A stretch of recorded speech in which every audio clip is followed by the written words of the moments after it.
guys, welcome to Toscana, Italy, because tonight I'm going to make an Italian dish known as beef braciole. I don't know if I pronounced it correctly, but that would be our dinner tonight, and I hope my husband will like it because Italian foods are his favorite. So check it out.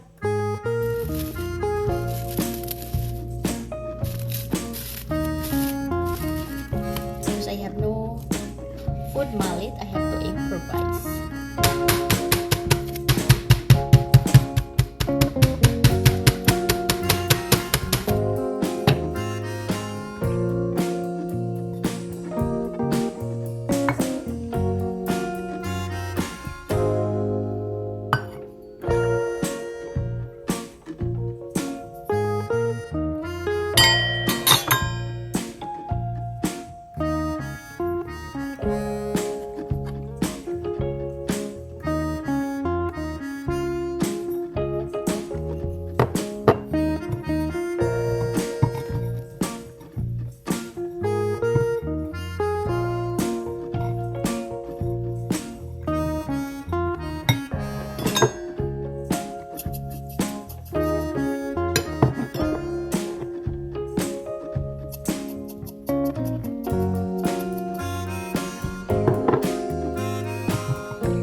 my beef braciole for dinner.